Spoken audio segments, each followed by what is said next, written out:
여러분, 우리는 언제 하나님과 멀어질까요? 우리는 하나님과 멀어지는데 어떤 특별한 이유가 있다고 종종 생각합니다.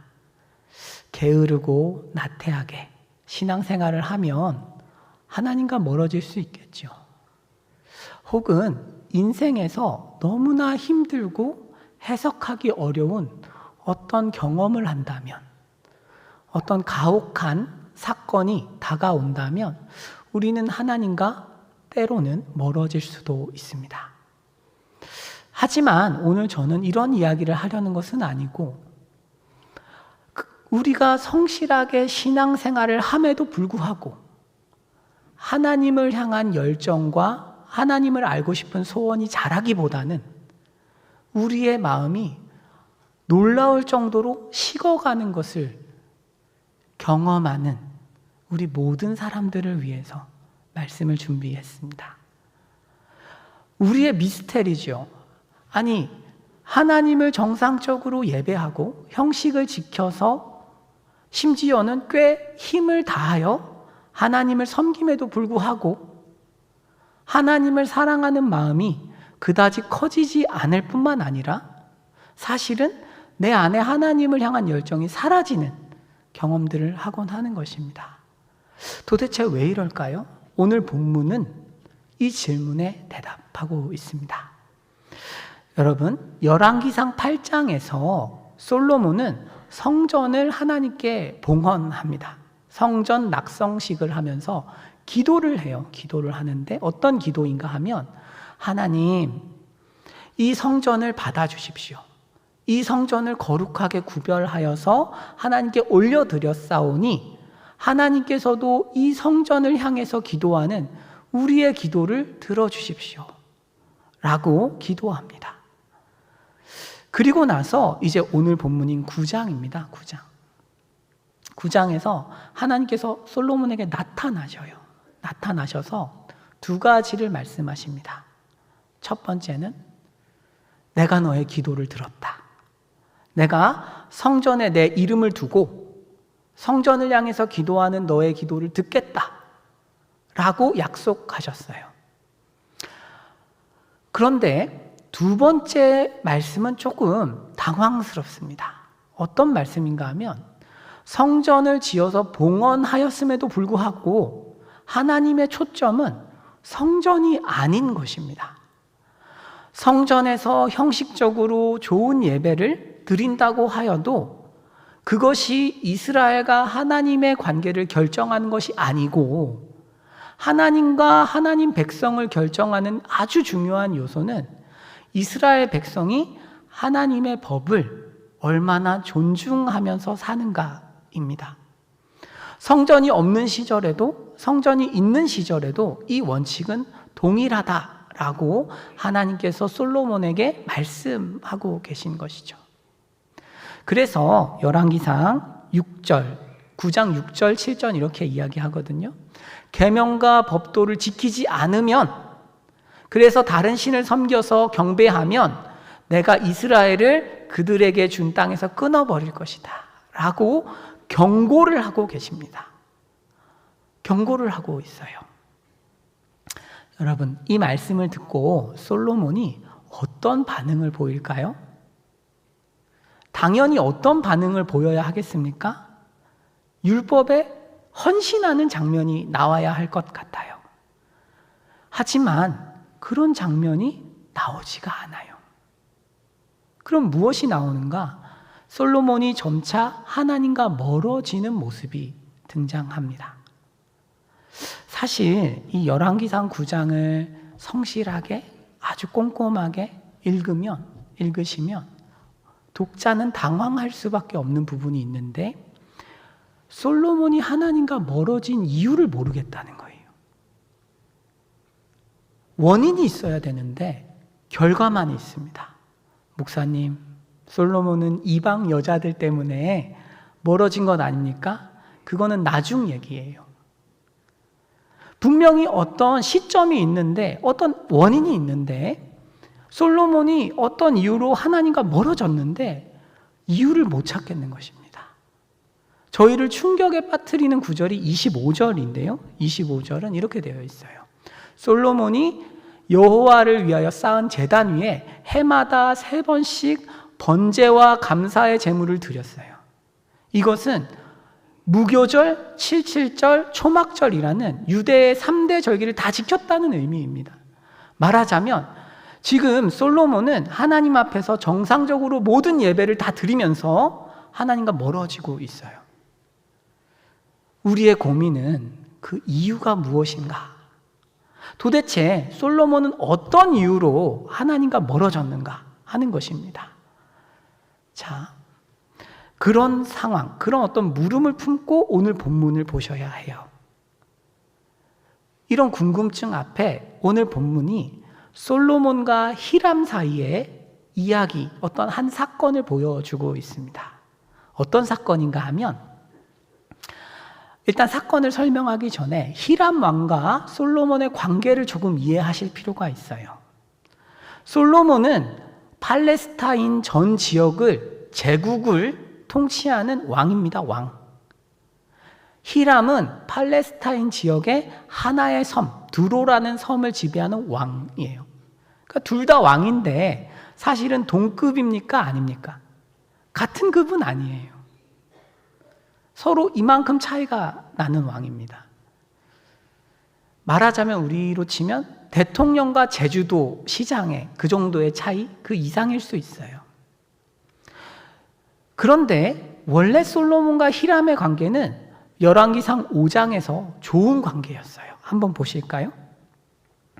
어떤 관계였는가 하면 내 원을 이루어, 두로는 식량이 많지 않기 때문에 궁정을 위해서 음식물을 받고 싶었어요. 소원이에요. 이것이 두로왕 히람이 솔로몬을 향해 품은 소원이었습니다. 소원. 그리고 솔로몬은 히람의 백향목이 필요했어요. 성전을 짓는데 백향목과 금 이런 것들이 필요했습니다. 레바논의 백향목이 필요했어요. 두 사람의 소원이 맞아떨어졌어요. 그리고 성경은 이것을 무엇이라고 이야기하냐면 하나님께서 솔로몬에게 지혜를 주셔서 둘이 샬롬했다. 잘 지냈다는 거죠. 자, 저는 어떤 말씀을 드리고 싶은가 하면 솔로몬이 지혜가 있을 때에는 자신이 우월적인 왕, 우월적 지위를 가지고 있다고 해도 히람을 우습게 여기지 않았습니다. 히람의 소원과 필요에 민감하였던 거예요. 성경은 그것을 지혜다라고 이야기하고 있습니다. 그런데 이런 관계에서 오늘 본문은 어떤 이야기를 하고 있는가 하면 전혀 다른 이야기를 하고 있어요. 9장 11절입니다. 여러분 11절을 한번 같이 읽어보실까요? 시작. 갈릴리 땅의 성읍 20곳을 히람에게 주었으니 이는 두로왕 히람이 솔로몬에게 그 온갖 소원대로 백향목과 잣나무와 금을 제공하였습니다. 아멘. 여러분, 지금 히람은 솔로몬에게 여전히 백향목, 잣나무 이런 것들을 제공하고 있는데 솔로몬이 히람에게 갑자기 갈릴리 땅에 성읍을 20개 줘버린 것입니다. 왜 주었는가 하면 당시에 솔로몬이 급전이 필요했어요. 급전이 필요해서 지금까지 받은 것들의 땅을 얹어서 돈을 더 내놔라 이렇게 준 거예요. 말하자면 지금까지 받은 것에 대한 값을 지불하고 땅을 줄 테니까 나한테 현금을 더 줘. 그래서 갈릴리 땅 성읍 20개를 주었습니다. 그러니까 이 히람이 땅을 받았으니까 뭐 해야 돼요? 보러 와야 되잖아요. 그렇죠? 땅을 보고 너무 형편이 없는 거예요. 땅이. 그래서 히람이 실망을 합니다. 실망. 자, 12, 13절 한번 보실까요? 여기에 히람이 눈에 들지 않는 거예요. 왜 이렇게 형편없는 걸 줘? 그런데 이거 받았으니까 금은 뱉어야 돼. 그래서 가불이라고 불렀습니다. 가불은 족쇄다 이런 뜻이에요. 쓸모없는 땅, 족쇄가 되었다. 그러니까 이 쓸모없는 땅 때문에 내가 금을 120달란트나 줘야 되는구나. 그래서 화가 나 있습니다. 여러분, 이제 이런 사이가 되었어요. 솔로몬은 히람을 통해서 여전히 자신의 소원을 이룹니다. 하지만 더 이상 히람은 솔로몬 앞에서 자신의 소원을 이룰 수 없게 되었습니다. 이것이 성경이 말하는 솔로몬이 타락한 이유입니다. 여러분, 뭐가 이상한지 좀 보이시나요? 솔로몬은 지금 이런 거예요. 금이라는 우상 때문에 히람의 소원이 보이지 않습니다. 그리고 갈릴리라는 땅은 하나님이 유업으로 주신 땅이기 때문에 거래의 대상이 원칙적으로 될 수 없습니다. 하나님의 율법을 어기고 히람을 슬프게 하면서 금을 지금 얻고자 하는 거예요. 솔로몬은 사실 지금 금이라는 우상을 섬기고 있습니다. 솔로몬이 금이라는 우상을 섬기니까 이제는 이전에 보였던 히람의 필요와 소원을 더 이상 민감하게 반응하지 않습니다. 지혜가 사라진 것이죠. 비정해진 것입니다. 저는 이 장면에서 특별히 솔로몬이 갑자기 못된 사람이 되었다고 결코 생각하지 않습니다.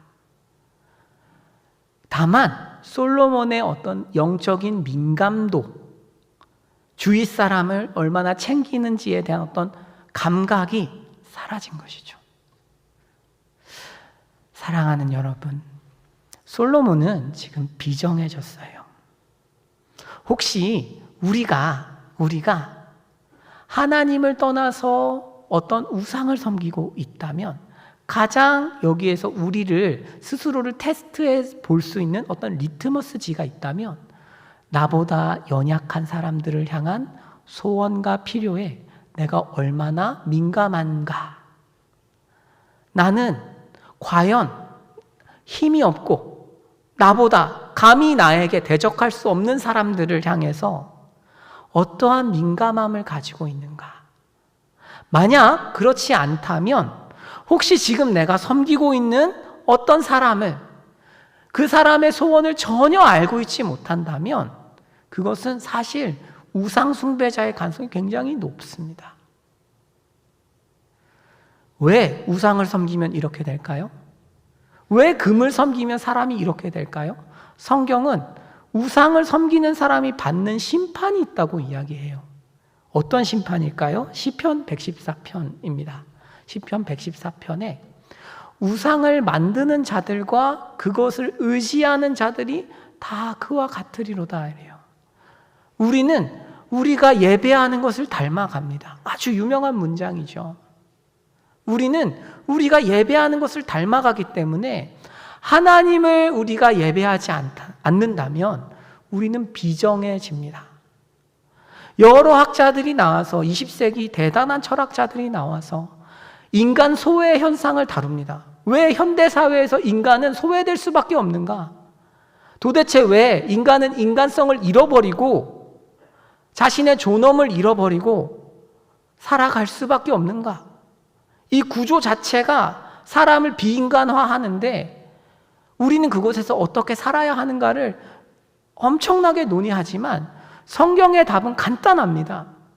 구조의 문제를 넘어서 사실 우리가 우상을 섬기면 비정해지는 것입니다. 저는 이 말씀을 이렇게 읽다가 너무 소름이 돋는 거예요. 왜 소름이 돋는가 하면 저는 목사로 부르심을 받았잖아요. 그러니까 저의 인생 목표가 뭐겠습니까? 착하게 사는 거예요. 믿어주십시오, 여러분. 그런데 안 착한 거예요. 제가 저를 아무리 봐도 사역을 하면 할수록 못된 거예요. 표현은 나이스하게 할 수 있어요. 그걸 안 들키지 않을 수 있어요. 다 아세요? 들키지 않을 수 있어요. 그렇지만 저는 제 마음을 아니까 사실 이게 너무 저한테 스트레스인 것입니다. 나는 왜 이렇게 비정하지? 왜 목사가 돼서 사역을 하고 날마다 기도를 하고 말씀을 보는데도 나는 왜 착해지지 않을까? 그런데 이 말씀을 보다가 제가 너무 놀랐어요. 제가 하나님을 섬기지 않는구나. 사역을 계속 섬기는구나, 내가. 여러분, 사실 우리는 그렇습니다. 우리는 신앙생활을 하면서 충분히 그런 일들을 경험할 수 있습니다. 여러분, 오늘 예배를 통해서 이 우상의 지배가 끝나는 은혜가 있기를 축복합니다. 그렇다면 여러분, 이런 질문이 생겨요. 솔로몬은 도대체 언제 금에게 사로잡힌 것일까요? 아니, 솔로몬이 금에 사로잡히는 장면이 없습니다, 성경에는. 왜 이렇게 된 것일까요? 자, 성경을 잘 살펴보아야 알 수 있어요. 솔로몬 한번 보겠습니다. 왕상 5장과 9장을 비교하면 열왕기상 5장에서도 히람은 백향목과 잣나무를 주었고 9장에서도 백향목과 잣나무를 주는데 여기에 금을 하나 더해서 주고 있습니다. 맞나요? 그렇죠, 여러분들? 5장에서 백향목과 잣나무를 주었고 9장에서 백향목과 잣나무와 금을 주고 있어요. 하지만 사실은 여러분 5장에서도 사실 히람은 금을 주었습니다. 성전을 만드는데 금이 너무나 많이 필요하기 때문에 히람은 솔로몬에게 진작 금을 다 줬어요. 하지만 성경은 솔로몬을 긍정적으로 묘사하는 8장까지는 금이라는 단어를 쓰지 않습니다. 성전을 묘사할 때만 금을 써요. 솔로몬의 태평성대에 대해서 설명할 때 금이라는 단어 쓰지 않습니다. 솔로몬 시대에 얼마나 잘 살았는지를 묘사할 때 얼마나 많이 먹었는지로 묘사해요. 금을 쓰지 않아요. 9장부터 금이 슬금 나옵니다. 독자들도, 우리 성경을 읽는 사람들도 모르는 사이에 금이 나와 있는 거예요. 이것이 무엇을 의미할까요? 하나님께서 이런 말씀을 하시는 거예요. 금이라는 것은 아주, 제가 성경을 성실하고 세밀하게 보지 않으면 이런 차이를 알 수 없거든요. 금이라는 우상은 우리에게 이렇게 다가온다는 것입니다. 금이라는 우상은 우리에게 사이렌을 막 켜주면서 오지 않고 슬금슬금 들어와서 어느새 내 마음을 잡아놓고 있는 것입니다. 성경은 8장까지 금이라는 단어를 쓰지 않고 9장부터 금이라는 단어를 슬금슬금 쓰면서 독자들에게 그것을 은연중에 알려주고 있어요. 그래서 여러분, 솔로몬이 이방 여인 때문에 타락했다는 이야기는 거의 다 아시죠? 거의 다 아시지만 그 시작점이 금이었다는 사실을 아는 경우는 거의 없습니다. 왜? 성경이 자세히 봐야만 알 수 있게 숨겨놓았거든요. 솔로몬은 자기도 모르는 사이에 금에 지배당하고 있는 거예요. 이것이 돈이라는 우상이 지닌 아주 큰 능력입니다. 큰 능력이에요.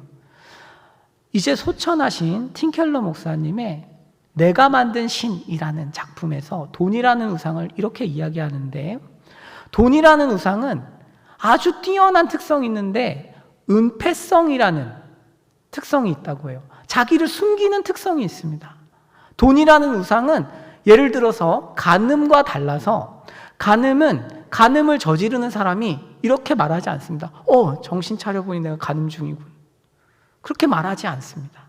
처음부터 대상이 있고 간음하는지를 알면서 간음을 하는 것이지만, 돈을 섬기는 것은 내가 돈을 섬기는지를 전혀 알지 못한 채로 속수무책으로 당한다 라고 기록하고 있어요. 돈은 어떻게 그럼 자기 자신을 숨길까요? 비교로 은폐하죠. 중산층은 중산층끼리, 잘 사는 분은 잘 사는 분들끼리 늘 비교하면서 아니야, 나는 아직도 조금은 부족해. 조금 더 필요해. 언제나 내가 뭔가를 추구하고 내가 조금 더 돈을 버는 것은 당연한 것이고, 늘 내가 가진 것은 모자란 것으로 옆에 있는 사람들과 비교하면서 자신의 욕심을 감추어 버리는 것이죠. 제가 만일 어떤 분에게 왜 그렇게 욕심이 많으세요?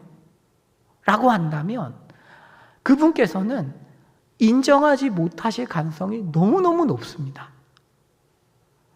사실 욕심이라는 것은 자기가 기준을 설정하는 것에 다르기 때문에 욕심은 늘 은폐되는 것이죠. 그렇게 돈이 우리 삶을 지배하는 것입니다.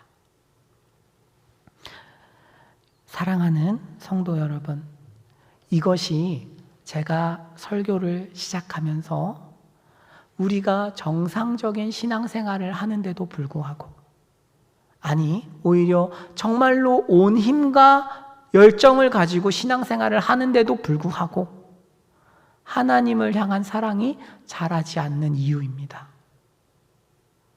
돈이라는 우상은, 욕심이라는 우상, 탐심이라는 우상은 감춰져 있기 때문에 우상의 지배를 받는지도 모르고 우리는 열심히 신앙생활을 하고 그렇게 해서 우상에서 벗어날 수가 없는 것이죠.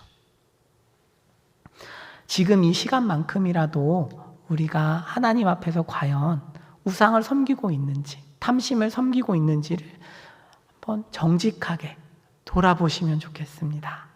아마 이곳에 오신 분들이면, 금요일에 오셔서 기도를 하시는 분들이라면 기본적인 헌금 생활이나 주일 성수와 관련된 것들은 제가 언급하지 않아도 사실 잘 하고 계시리라고 믿습니다. 다만 우리의 형식을 떠나서, 그런 형식을 떠나서 우리가 탐심을 섬기고 있는지 여부를 확인할 수 있는 가장 좋은 방법 하나 있습니다. 내가 지금 유튜브를 키면 첫 화면에 무엇이 나오는가? 사랑하면 생각하죠. 그래서 첫 화면에 나오는 것들이 사실 우리 우상인 것이죠. 주식이 나오고 부동산이 나오고 한다면 사실 우상 숭배자가 맞을 확률이 높습니다. 목사님 우연히 몇 번 눌렀습니다. 오늘 설교 듣기 전에 우연히 몇 번 눌렀습니다. 오해입니다 하실 수 있지만 그런 분들을 제외한다면, 만약 지금 내가 유튜브를 이렇게 켜서 최우선순위 상단에 나오는 것이 성복중앙교회 새벽 기도가 아니고 성복중앙교회 영상이 아니고 뭔가 부동산, 주식 이런 것들이라면 돈을 섬기고 있는 것이 아마도 맞을 확률이 높습니다. 여러분, 돈 때문에 행복하세요? 아니면 불행하십니까? 그래서 이 자리에 나오셔서 기도하십니까? 좋아요. 하지만 제가 수십 년 믿은 분들에게는 좀 도전하고 싶어요. 언제까지 돈이 우리의 행복과 불행을 결정하도록 그렇게 두시겠습니까? 바울은 빌립보서 4장에서 자족을 배웠다고 이야기합니다. 자족은 그냥 찾아오는 것이 아니고 배우는 것입니다, 여러분. 가만히 있는데 어느 날 자족을 알게 되지 않고 자족은 배우는 것이죠.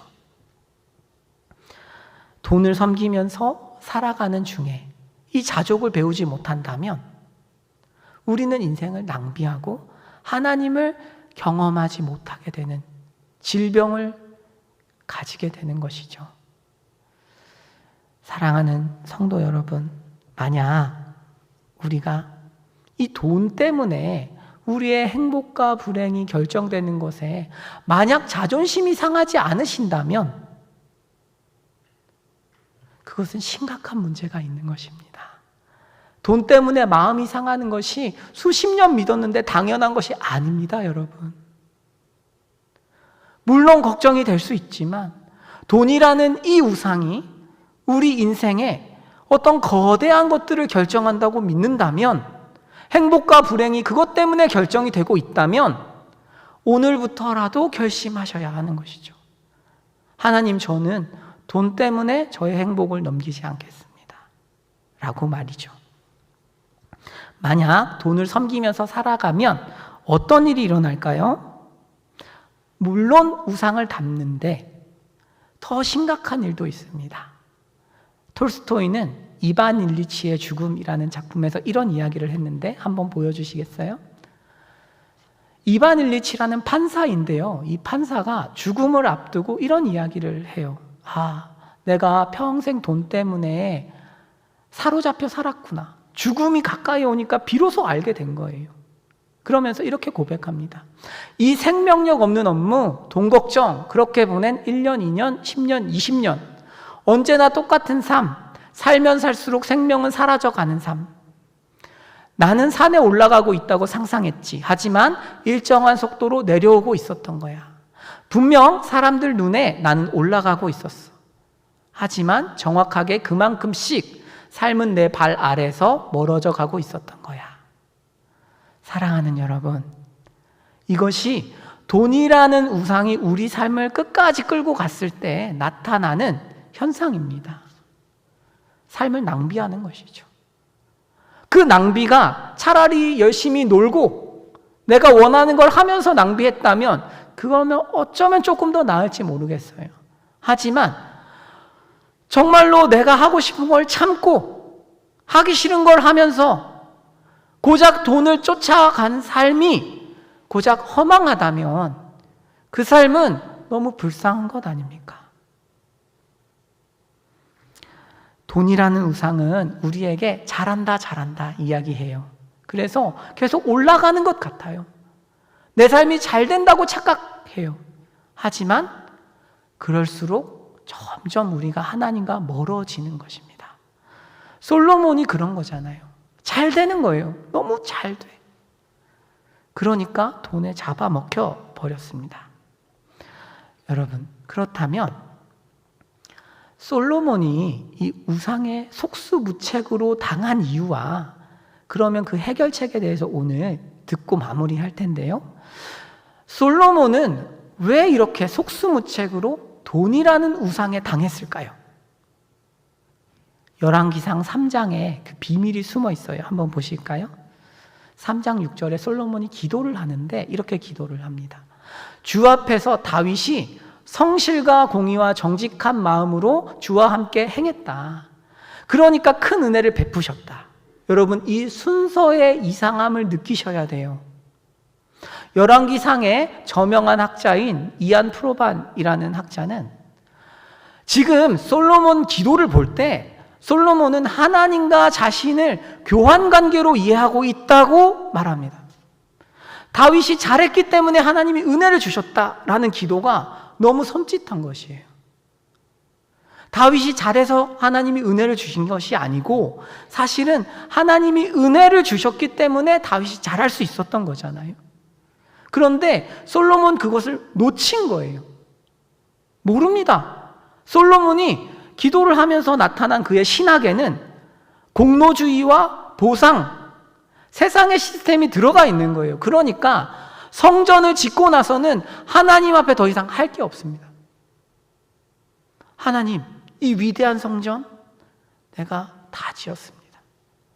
당신 나한테 잘하셔야 됩니다. 모든 걸 다 했잖아요. 하나님 다 해드렸잖아요. 그렇기 때문에 솔로몬은 자기에게 슬금슬금 다가오는 돈이라는 우상에 속수무책인 것입니다.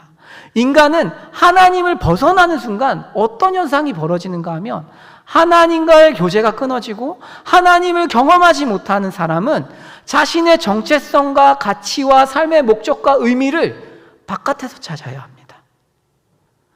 하나님 밖에서 찾아야 하고 그것 중에 하나가 돈인 것이죠. 사랑하는 성도 여러분, 우리 모두는 거대한 질문 앞에 서서 살아가고 있습니다. 어떤 질문을 앞에서 살아가나요? 당신은 가치가 있는 사람입니까? 당신의 삶은 의미가 있습니까? 당신은 어떤 사람입니까? 라는 그 질문 앞에 인간은 늘 살아가게 되어 있습니다. 그래서 인간은 자기 가치에 민감한 것이에요. 그래서 인간은 누가 무시하면 견디지를 못하고, 인간은 자기 삶이 보잘것없다고 판단되면 어떻게든 남을 끌어내리든지 자기가 올라가든지 어디선가 가치를 찾아야만 살 수 있는 동물인 거예요. 그런데 이런 죄악으로 가득한 인간이 하나님의 사랑을 벗어나서 자신의 존귀함을 찾으려고 하면 반드시 우상을 섬기게 되어 있고, 그 우상은 아주 폭력적으로 그 사람을 통치해버리는 것입니다. 삶이 망가지는 것이죠. 지금 솔로몬이 그런 삶입니다. 솔로몬은 자기도 모르게 하나님을 벗어나서 자신의 인생의 삶의 의미와 가치와 목적을 찾으려고 하다 보니 남보다 내가 더 나은 사람인 것을 증명하기 위해서는 더 많은 돈이 필요한 것이죠. 만족이 없죠.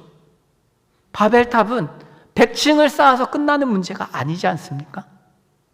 바벨탑은 하늘에 닿아야만 끝나는 문제잖아요. 솔로몬은 끝나지 않습니다. 아무리 좋은 걸 가지고 있어도 결코 끝나지 않습니다. 그것이 우리가 하나님을 버리고 은혜를 모를 때 나타나는 현상이죠. 사랑하는 성도 여러분, 그러면 인간은 어떻게 해야 할까요? 그래서 예수께서 이 땅에 오신 것입니다. 저는 주님께서 십자가를 지셨다는 이 단순한 사건이, 이 엄청난 사건이 이번 주에 이렇게 설교를 준비하면서 너무 놀라운 것이에요. 뭐가 놀랍는가? 이유가 없잖아요. 하나님 사랑이. 이유가 없습니다. 여러분, 이유 없는 사랑을 받아보셨습니까? 칭찬하면서 잘해주는 사람은 있을 수 있어요. 내 결점에도 불구하고 나를 사랑하는 사람은 만날지도 몰라요. 하지만 하나님은 사실 이유가 없어요. 나를 향한 사랑이, 우리를 향한 사랑이 이유가 없어요. 그리고 우리를 향해서 지극히 존귀하다. 내가 너를 너무너무 사랑한다. 너는 지금 그 사랑을 받고 있다. 조건이 없어. 아무리 죄를 지었어도 하나님 사랑 끝이 없습니다. 죄 지었어? 내가 아들을 십자가에 못 박았다.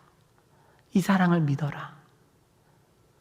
여러분, 이 사랑을 믿는 사람에게 어떤 변화가 나타납니까? 하나님을 알고 싶은 변화가 나타납니다. 그래, 나를 이렇게 깊이 사랑하시는 하나님, 이 아버지와 내가 교제하고 싶다. 그 따뜻함, 그 이유 없음에서 오는 그 안정감, 그 평안함, 하나님께서 나를 평가하고 판단하지 않으시고, 사람들은 매서운 눈초리로 뭐 하나 잘못하면 잡아먹을 것처럼 구는데 하나님은 판단하지 않으시고 우리에게 다가오셔서 사랑한다 말씀하시는 그 하나님을 경험한 사람은 하나님과 사랑에 빠지는 것이죠. 그리고 그 안에서 삶의 목적과 이유를 찾고자 애를 쓰게 되어 있는 것입니다. 은혜를 아는 사람은 그렇게 삽니다, 여러분. 사랑하는 성도 여러분, 오늘 저희가 도대체 왜 우리가 탐심에 빠지는가, 왜 돈을 섬기는가를 살펴보았습니다. 이 시간에 우리가 하나님 앞에서 기도하실 때 사랑하는 주님, 그 이유 없는 사랑 안에 다시 한번 우리가 스며들고 다시 한번 우리가 그 사랑 앞에 깊이 탐닉하여서 우리가 우상으로부터 참으로 해방을 얻는 그런 기도 시간 되게 하여 주시옵소서. 그렇게 기도하는 은혜 있기 바랍니다. 기도하겠습니다.